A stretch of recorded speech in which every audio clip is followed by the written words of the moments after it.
with late game execution. No, ain't no party like a Diddy party, so. Yeah, that's what's up. Yeah. Yes, sir. It's amazing how the Bucks season started. Man, coming into this season,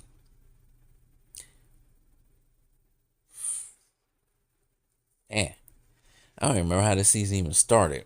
Coming into the season, but I know coming into the season, I know a lot of us was like, all right, it's time for Giannis and Dame to finally get this thing together. All right, first season wasn't what we was expecting. Hands and injuries for everybody mostly. And they ain't coming to this season. Yeah, I think their first game was the 76ers. And then after that, it just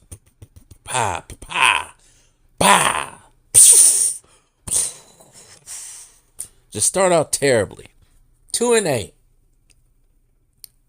in the first 10 games. 2-8. Just losing to everybody. But all of a sudden, I think what was the trigger for them after that was the overtime game they played against the Detroit Pistons. A game they won 127-120 at home.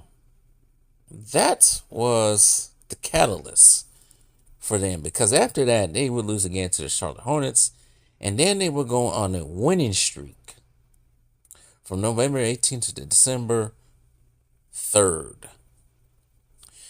And that winning streak, they beat the Houston Rockets playoff team. Chicago Bulls possibly could be a playoff team. They are in the play-in. Indiana Pacers playoff team. Hornets are not. Miami possible play-in team, playoff team. Washington Wizards not. Detroit is a playoff team. They went from start the season out 2-8 to by December 11-9.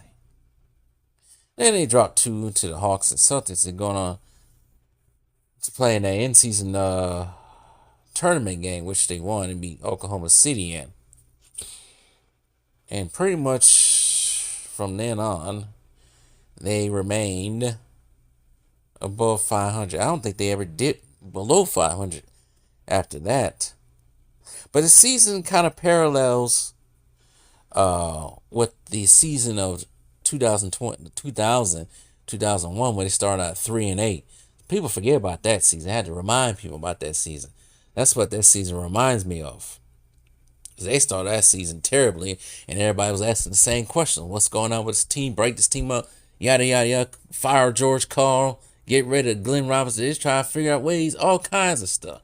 So that's what they doing now. Giannis gotta leave. Fire Doc River. Same thing he did 20-something years ago.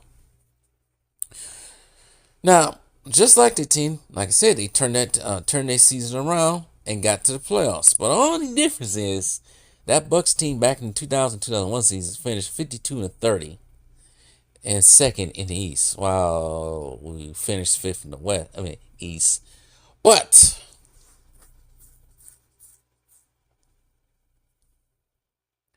team has changed.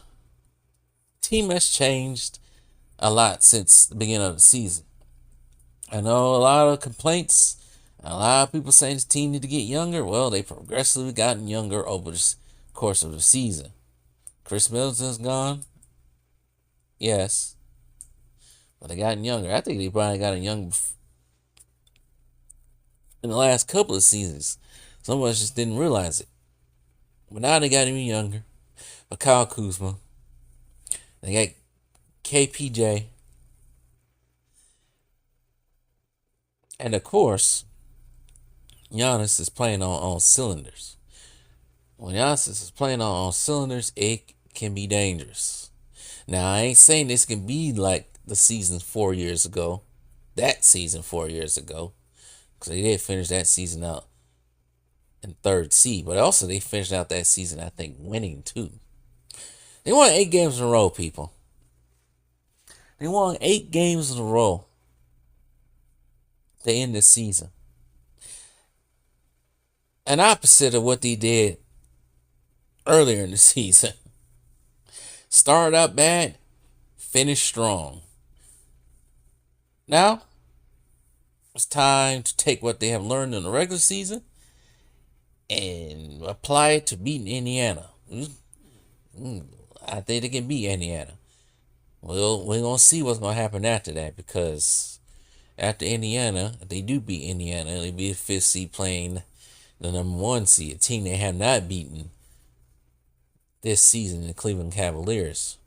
But anything is possible, because just 4 years ago, after they did beat the Miami Heat, they played the Brooklyn Nets, and many people thought that was a tall order. Well, it went to 7 games, and the rest is history after that.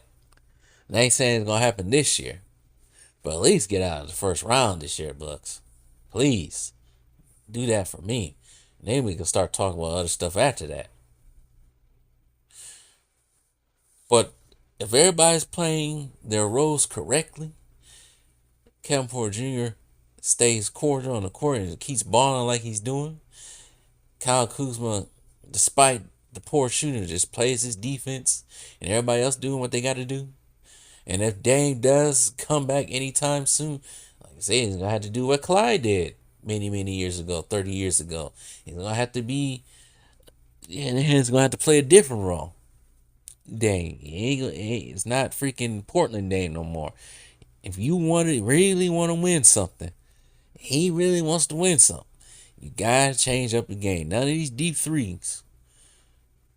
We've seen it happen a little bit, small doses during this season, when he can play effectively within the offense and not getting in Giannis's way, and Giannis is not getting in his way. I think that's one of the reasons why they are winning, because now Giannis can play the game he wants to play without worrying about somebody else messing it up. And everybody's playing within the system, playing behind Giannis in the system. When the role players start doing that behind the star player, the superstar player, usually good things happen. But there's one thing I don't want to see. I don't want to see comparisons to him in 2018 LeBron. Can we please stop doing that? Gee whiz. If anything, comparing to 2010, 2011 Dirk Nowitzki, if you want to play that game, people are ridiculous. But, like Bane said, let the games begin.